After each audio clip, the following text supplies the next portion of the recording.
আতন বড়া গোহাঁই শুনেছেন নামটা? আমার মনে হয় আমাদের মধ্যে অনেকেই আতন বড়া গোহাঁইয়ের নাম আমরা শুনিনি। আজকে ত্রিশূলের এই পর্বে জানব কে ছিলেন ভারতের মেকিয়াভেলি, অন্যতম এক বিরাট বড় বীর, যার বীরত্বের কাহিনী আমাদের ইতিহাস লেখেনি এবং আমরা তাকে জানতে পারিনি আমাদের স্কুল পাঠ্যক্রমে, আমাদের কলেজ পাঠ্যক্রমে। আজকে ত্রিশূলের পর্বে তাকে জানার চেষ্টা করব। বামপন্থী রাষ্ট্রদ্বেষী যে ইতিহাসবিদেরা, তারা তো বহু চেষ্টা করেছেন বরাবর যে আমাদের যা কিছু গর্বের ইতিহাস, আমাদের যা কিছু বীরত্বের ইতিহাস, সেইগুলি জাতির বুক থেকে নিশ্চিহ্ন করে দেওয়ার জন্য।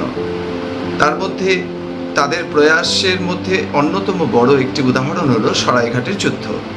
সরাইঘাটের যুদ্ধ নিয়ে আমাদের ইতিহাস এক প্রকার নীরব। আমরা জানতামই না আমাদের স্কুল জীবনে, কলেজ জীবনে, যে সরাইঘাটের কোথাও যুদ্ধ হয়েছিল এবং সেই যুদ্ধের পরিণতি এরকম হয়েছিল যে অরঙ্গজেবের বিরাট বড় সেনা, যার সংখ্যা প্রায় 1.5 লক্ষ ছিল, সে 1.5 লক্ষ সেনা পর্যুদস্ত হয়েছিল তৎকালীন অহোম রাজ্য, আজকের আসামের সরাইঘাট নামক একটি স্থানে।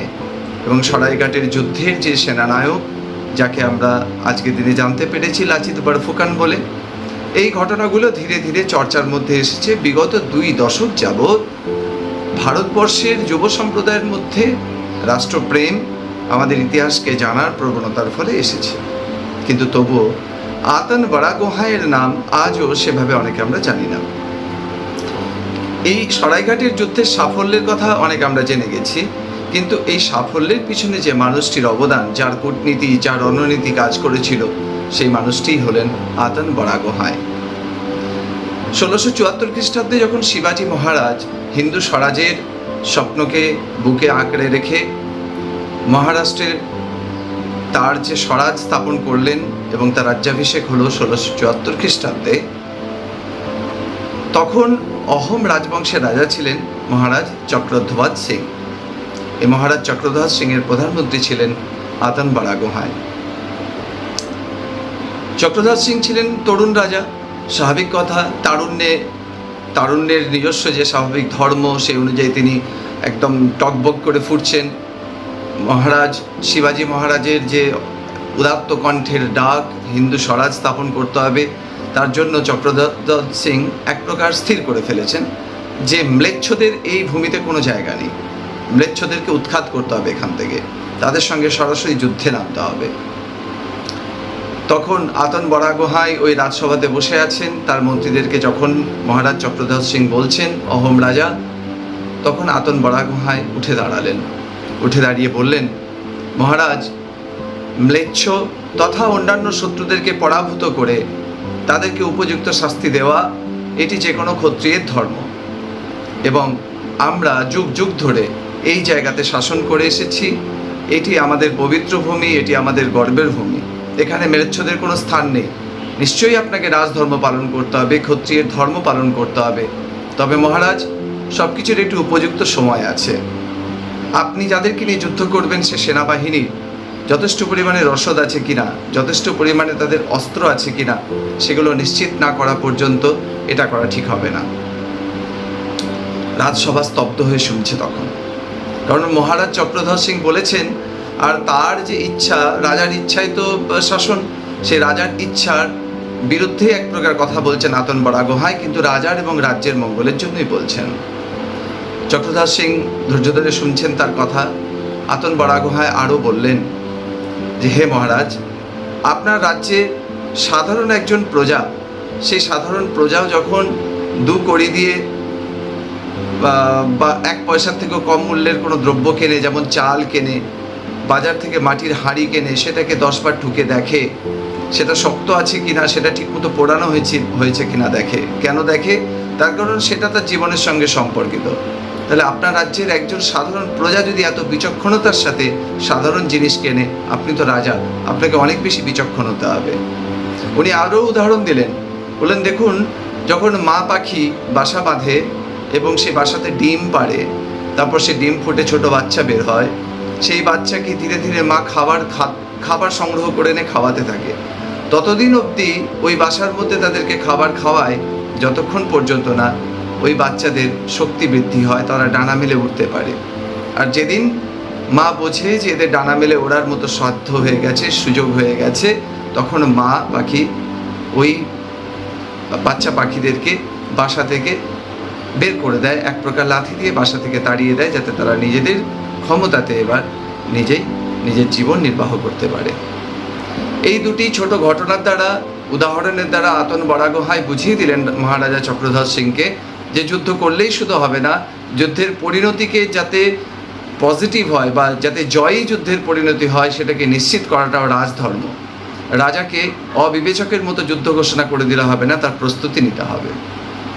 মহারাজ চক্রধর সিং এটা বুঝে যাওয়ার পরে আতন বরাগোহাঁইকে বললেন, হে বরাগোহাঁই, উনি প্রধানমন্ত্রী তাই ওনাকে বললেন, হে বরাগোহাঁই, আপনি আমাদের যুদ্ধের সকল প্রকার প্রস্তুতি নেওয়া শুরু করুন। শুরু হলো এরপরে সরাইঘাট যুদ্ধের প্রস্তুতি পর্ব। সে এক অদ্ভুত প্রস্তুতি পর্ব, যার প্রতিটি ছত্র জানার পরে, শোনার পরে আপনার মনে রোমাঞ্চ তৈরি হবে। সরাইঘাট যুদ্ধের প্রস্তুতি পর্বের সবথেকে গুরুত্বপূর্ণ অংশ ছিল রসদ। এই রসদ যে কত গুরুত্বপূর্ণ সেটা বুঝেই তো আতন বরাগোহাঁই বলেছিলেন মহারাজা চক্রধর সিংকে, সকল দ্রব্যাৎ থাকি চাউল কোথা হে প্রধান, অর্থাৎ সকল দ্রব্যের থেকে চাল খুব গুরুত্বপূর্ণ হে মহারাজ। উনি বলেছিলেন যে মহারাজ, আমাদের এই রাজ্য কিছুদিন আগেই বিধর্মীদের দ্বারা আক্রান্ত হয়েছে, আমাদের প্রজারা সমস্ত কিছু ছেড়ে পালিয়ে যেতে বাধ্য হয়েছিল, তারা আবার কোনো ক্রমে ফিরে এসেছে, তাদের এখনও পর্যন্ত সংসারটাকে গুছিয়ে নিতে পারেনি, তাদের চাষাবাদ এখনও ঠিক মতো শুরু হয়নি, তাই একটু তিষ্ঠ হতে হবে, একটুখানি ধৈর্য রাখতে হবে। যাই হোক, এই রসদের যে গুরুত্বটা, এটা নেপোলিয়ন বোনাপার্টও বলেছিলেন। দেখি, নেপোলিয়ন বোনাপার্ট বলেছিলেন, an army marches on stomach. একটা সেনাবাহিনী তাদের রসদ, তাদের খাদ্যের দ্বারা চলবে। একটা সেনাবাহিনীকে যদি আপনাকে নিয়ে যুদ্ধ জয় করতে হয়, তাহলে তাদের উদর পূর্তি করতে হবে সবার আগে, তাদের পেট ভরা থাকা চাই। এই কথাটি বুঝে আতন বরাগোহাঁই অহোম রাজ্যে যাতে খাদ্যের কোনো রকম অভাব না থাকে তার জন্য প্রথম যোজনা বানালেন। এর পরের স্তরে কি না, আসামের যে দুর্গমতা, পাহাড় পর্বত, ছোট ছোট গিরিখাত, সেগুলোকে ব্যবহার করে তৈরি করলেন অসংখ্য দুর্গ। এই দুর্গগুলি সরাইঘাটের যুদ্ধে একটি যথেষ্ট নির্ণায়ক ভূমিকা নিয়েছিল এবং এই বিষয়ে রাম সিং যথেষ্ট প্রশংসা করেছিলেন আতন বরাগোহাঁইয়ের। কে ছিলেন রাম সিং? ঔরঙ্গজেবের অন্যতম সেনাপতি। তিনি বলতে বাধ্য হয়েছিলেন যে যেভাবে অহোম রাজা, তার প্রধানমন্ত্রী এবং অন্যান্য সেনাপতিরা খুবই বিচক্ষণতার সাথে একটি দুর্গম স্থানে এইভাবে দুর্গ নির্মাণ করত, যার 3 দিক থেকে প্রবেশ পথ থাকলেও তাতে প্রবেশ করা যেত না। ছোট গিরিখাতের মধ্যে আমাদের বোমা বন্দুক, আমাদের কামান, বড় বড় কামানের গোলা ওখানে ওদের দুর্গে গিয়ে পৌঁছাতো না।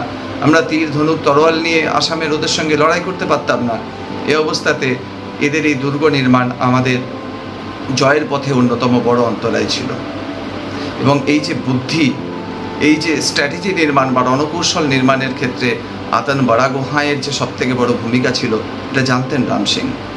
রাম সিং বলেছিলেন যে আতন বরাগোহাঁইয়ের মতো একজন সেনাপতি, একজন বীর যে কোনো ভূমির জন্য খুব গর্বের। আমি প্রণাম করি সেই ভূমিকে, যে ভূমি জন্ম দিয়েছে আতন বরাগোহাঁইকে।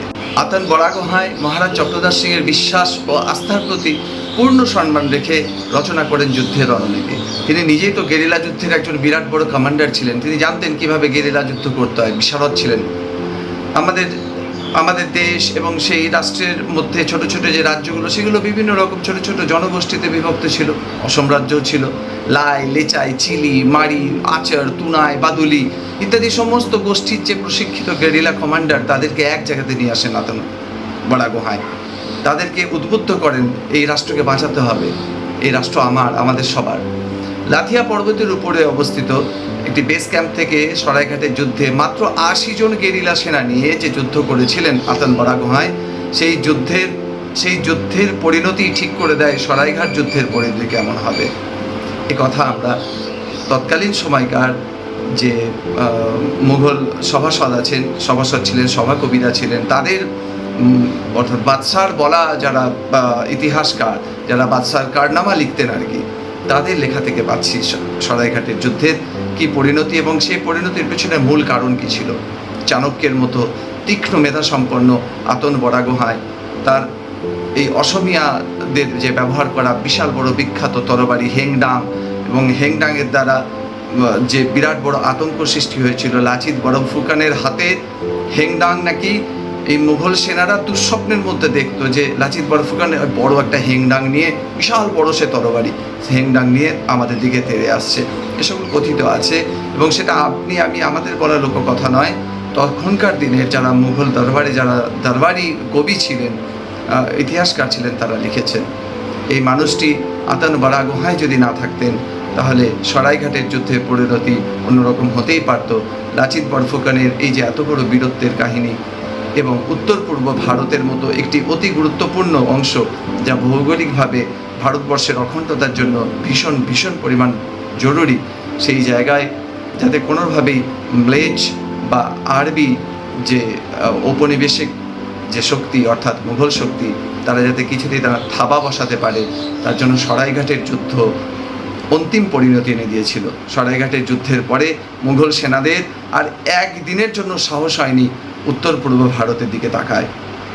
তাই এই যুদ্ধের পরিণতির জন্য আমাদের হিন্দু হিসাবে সকলের উচিত আতান বারা গোহাঁইকে একটি বড়ভাবে নমস্কার করা, এই মহান চরিত্রকে, এত বড় কূটনীতিজ্ঞকে, ভারতের মিকিয়াভেলিকে স্মরণ করা। নমস্কার, ভালো থাকবেন সকলে। এরপরে আরও একটি ঘটনা নিয়ে, ইতিহাসের আরও স্বর্ণালী অধ্যায় নিয়ে ফিরে আসবো আপনাদের কাছে।